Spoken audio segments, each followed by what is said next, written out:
Mesdames, Mesdemoiselles, Messieurs, chers amis, bonjour. Je recevais l'autre jour un jeune homme qui me dit, l'air ahuri, que Samuel Eto'o fils avait fait un accident grave et qu'il était en urgence médicale dans une clinique spécialisée. Pour des questions de délestage électrique devenues monnaie courante chez nous, je n'avais pas pu écouter les informations depuis belle lurette. Et je le regrettais sincèrement. Pendant que tout pensif, je me demandais ce qui a pu bien arriver au célèbre lion indomptable, mon regard errant parcourut le calendrier mural de mon bureau et s'arrêta sur la date du jour, 1er avril.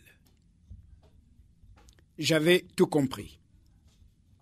Le jeune homme en face de moi s'amusait à répandre impunément une fausse nouvelle. C'était le 1er avril, jour du mensonge, jour du poisson d'avril. Les médias ne s'en privent souvent pas. Ça fait sensation. Et l'on s'amuse à frapper l'opinion de nouvelles extraordinaires, mais mensongères, n'épargnant personne, même les hommes d'État. Le menteur se sait impuni, puisqu'il est acquis que le 1er avril est le jour du poisson d'avril, le jour du mensonge. Certains s'y donnent à cœur joie. Tant pis pour celui qui y croit. S'il y a un drame suscité par le mensonge, la responsabilité revient non au menteur, mais à celui qui n'a pas été assez prudent de savoir que le poisson d'avril est une pratique, sinon légalisée, du moins acceptée par la société. Une question s'impose donc. Peut-on s'amuser? Peut-on jouer à mentir et se retrancher derrière le prétexte que le 1er avril, le menteur n'est pas responsable des conséquences de son mensonge? Mentir pour rigoler. Mentir pour embêter. Comme ce fut le cas de ce jeune homme qui entra dans une salle de réunion où travaillait un groupe de chrétiens et annonça bruyamment à l'un d'eux la mort accidentelle d'un ami connu de tous. Après quelques minutes de stupeur, on décida de prier pour l'épouse, pour les enfants, pour les parents, afin que Dieu les soutienne dans cette dure épreuve. De nombreuses prières furent prononcées avec ferveur. Mais quels ne furent l'embarras et la colère de tous ces hommes et de toutes ces femmes en prière d'apprendre, quelques instants plus tard, que la nouvelle de la mort n'était qu'un poisson d'avril. D'autres mentent par intérêt, refusant d'endosser la responsabilité de l'acte, comme le prétendait ce propagandiste électoral qui me disait, sans coup férir, que la responsabilité du mensonge électoral incombe non au politicien propagandiste qui vient de la ville et qui promet ciel et terre dès qu'il est élu, mais au villageois crédule qui fait l'énorme erreur de croire aux promesses mirobolantes du politicien. La politique est un jeu qui a ses lois. Et le mensonge électoral fait partie de ce jeu-là. Il fait gagner. Nous nous retrouvons ainsi face au problème du mensonge utile. Le politicien ment, sachant très bien qu'il ne pourra pas réaliser un quart de ses promesses. Mais que ce mensonge lui est utile. Le peuple a besoin de promesses mirobolantes. Il doit promettre. Il sera élu député ou conseiller municipal. La fin justifie les moyens. Dans ce registre, on raconte l'histoire d'un homme d'église pendant le génocide des nazis contre les Juifs. Cet homme d'église se retrouva face à face à une patrouille de soldats nazis qui recherchaient un Juif en fuite. Le fugitif avait couru jusqu'au presbytère et avait imploré la protection de l'homme de Dieu.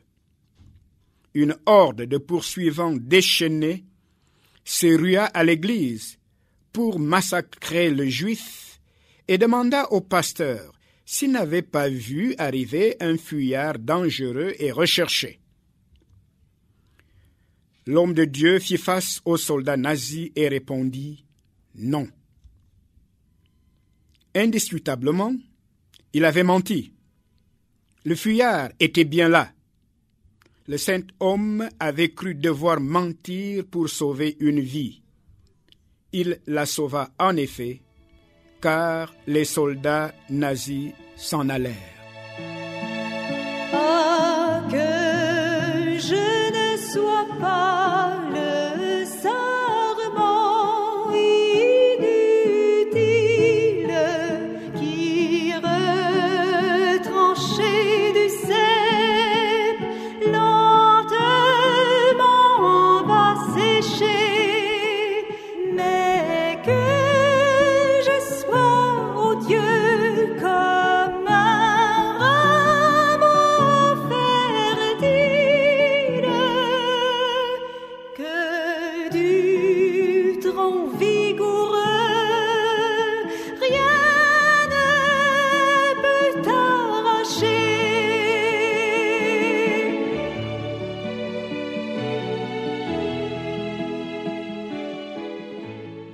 Nous voilà au cœur des mensonges célèbres de la Bible, comme celui répété d'Abraham en Égypte, Genèse au chapitre 12 au verset 13, et à Guérar, Genèse chapitre 20 verset 2, qui déclara au Pharaon, puis à Abimélec, que Sarah était sa sœur et non sa femme. La même stratégie du mensonge utile fut pratiquée par Isaac, dans Genèse au chapitre 26 et au verset 7, où il dit « J'ai parlé ainsi de peur de mourir ». Il avait cru devoir mentir pour sauver une vie, pour sauver sa vie. Certains de ces mensonges utiles semblent clairement approuvés par Dieu. C'est le cas de Shipra et de Poua, deux sages femmes égyptiennes qui mentirent au Pharaon pour protéger les garçons hébreux. Mensonge qui, entre autres, sauva la vie à un bébé nommé Moïse. L'approbation de Dieu est clairement exprimée dans le livre d'Exode, au chapitre 1, du verset 20 au verset 21. Dieu fit du bien aux sages femmes, et le peuple multiplia et devint nombreux, parce que les sages femmes avaient eu la crainte de Dieu. Dieu fit prospérer leur maison. Elles ont menti pour sauver les garçons hébreux. C'était un mensonge utile. C'est également le mensonge utile de Rahab, que nous trouvons dans Josué au chapitre 2, versets 4 et 5, qui cacha les espions israélites et mentit au roi de Jéricho pour les arracher à la mort. Ce mensonge de Rahab semble approuvé par saint Jacques, qui déclare au chapitre 2, verset 25, « Rahab, la prostituée, ne fut-elle pas justifiée par les œuvres, lorsqu'elle reçut les messagers et qu'elle les fit partir par un autre chemin? » Faut-il donc mentir au nom de Dieu? Dans le premier livre des Rois, au chapitre 13, et au verset 11 et 18, il est question d'un vieux prophète qui détourna un jeune prophète du droit chemin, et lui déclarant « Moi aussi, je suis prophète comme toi. Et un ange m'a parlé de la part de l'Éternel et m'a dit « Ramène-le avec toi dans ta maison, et qu'il mange du pain et boive de l'eau. » Le texte ajoute « Il lui mentait. » À notre époque où tout le monde se fait prophète, créateur de nouvelles religions, et se proclame détenteur de vérité, à notre époque où les sectes naissent comme des champignons, chacune d'elles déclarant être le résultat d'une vision directe de Dieu, il est bon de demander aux Saintes Écritures en général et à Jésus-Christ en particulier si l'on peut mentir au nom de Dieu. Ici, l'équivoque n'est plus possible. Dieu est le mensonge. Jésus-Christ identifia le mensonge à Satan lui-même lorsqu'il déclara aux pharisiens : « Vous avez pour père le diable, et vous voulez accomplir les désirs de votre père. Il a été meurtrier dès le commencement, et il ne se tient pas dans la vérité, parce qu'il n'y a pas de vérité en lui. Lorsqu'il profère le mensonge, il parle de son propre fond, car il est menteur et le père du mensonge. » Répondant à ceux qui prétendaient que leur fausse doctrine venait de Dieu, saint Paul répliqua : « Mais quand nous-mêmes, quand un ange du ciel annoncerait un autre évangile que celui que nous avons prêché, qu'il soit anathème. » La délimitation est claire. Toute doctrine qui n'est pas en harmonie avec les Saintes Écritures, toute doctrine qui ne vient pas des Saintes Écritures provient du père du mensonge et de ce fait est anathème. C'est un pieux mensonge. Le mensonge ne peut donc provenir que du diable et non de Dieu. Aussi, saint Paul s'écrie que Dieu, au contraire, soit reconnu pour vrai et tout homme menteur.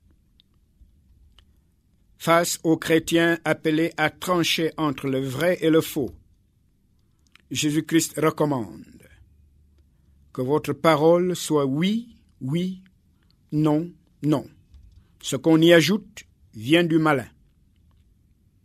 Que le oui du chrétien soit donc uniquement oui, et que le non du chrétien soit uniquement non.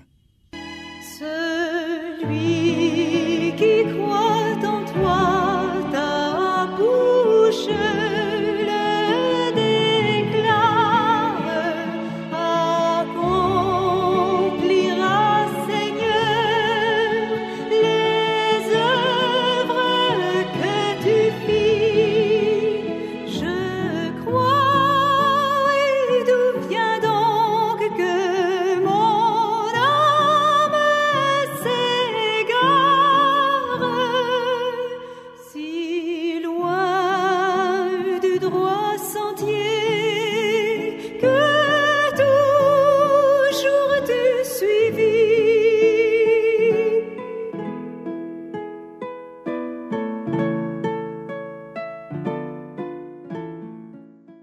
Le problème posé par les illustres menteurs de la Bible, c'est qu'ils ont péché en mentant. Abraham et les sages femmes devant Pharaon, Isaac devant Abimelech, Rahab devant le roi de Jéricho. Tous ont péché. Le pasteur devant les soldats nazis a péché. Il n'a pas eu la carrure spirituelle de Daniel dans la fournaise ardente ou dans la fosse aux lions. Il a cru aider Dieu en donnant sa solution à lui, sans donner à Dieu l'occasion d'agir avec puissance et de sauver ou non son enfant menacé de mort. Il n'avait non plus la foi candide de cette petite fille à qui son père avait enseigné à toujours dire la vérité. C'était en pleine crise de la Deuxième Guerre mondiale en Hollande. Alors que cette famille abritait un juif fugitif, 2 soldats nazis entrèrent dans la maison en l'absence des parents, à la recherche des juifs. Un des soldats nazis à ses trousses entra et demanda : Cachez-vous un juif ici? Oui, répondit la petite fille. Où se cache-t-il? Sous la table, déclara la petite fille. Le soldat se pencha, découvra la nappe, scruta attentivement le dessous de la table et se releva. Il répéta sa question, reçut la même réponse, accompagnée d'un rire enfantin, se pencha et ne vit rien. De guerre lasse, il sortit furieux, croyant que la fillette s'était moquée de lui. Le juif était effectivement caché sous la table, sous le plancher. Donnez à Dieu l'occasion d'intervenir avec puissance, parce que par la foi, nous savons qu'il va intervenir quand il veut et comme il veut. C'est cela, le comportement normal d'un enfant de Dieu qui a toute confiance en son Père. C'est cette sincérité candide de la petite fille qu'il faut face au mensonge, dire la vérité et laisser à Dieu le soin d'agir ou de ne pas agir. Il n'est pas nécessaire de mentir, car mentir ne peut être qu'un péché. Mais l'extraordinaire message de l'Évangile, c'est que Dieu est le péché, mais il aime le pécheur. Il est prêt à pardonner celui qui se repent avec foi. Ce que Saint Jacques salue en Rahab, ce n'est pas du tout son mensonge, mais la foi avec laquelle elle a agi en faveur des espions. Dieu reste l'ami du pécheur, tout en haïssant le péché. Il reste l'ami du menteur Isaac, tout en haïssant le mensonge. Il reste l'ami de l'assassin David, tout en haïssant le meurtre du soldat Uri. Il reste l'ami du polygame Salomon, tout en haïssant la polygamie. Le cœur de l'Évangile, c'est que nous ne serons pas sauvés en fonction des péchés que nous aurions commis ou non. Nous ne serons uniquement sauvés que par la grâce sanctifiante de Dieu au moyen de la foi en Jésus-Christ. Car le salaire du péché, c'est la mort, mais le don gratuit de Dieu, c'est la vie éternelle en Jésus-Christ, notre Seigneur. C'est cette grâce sanctifiante de Dieu qui nous délivre du péché et qui produit en nous le vouloir et le faire selon son bon plaisir. Il n'est pas question de transformer le mensonge en vérité. Le mensonge reste un péché, et comme tel, il est du diable, et ne saurait bénéficier de la moindre circonstance atténuante qui ferait de lui autre chose qu'un péché. Le 1er avril, un jour du mensonge, c'est-à-dire un jour du péché, mais non. Le péché est trop grave pour plaisanter avec. Faisons-en plutôt un jour de vérité.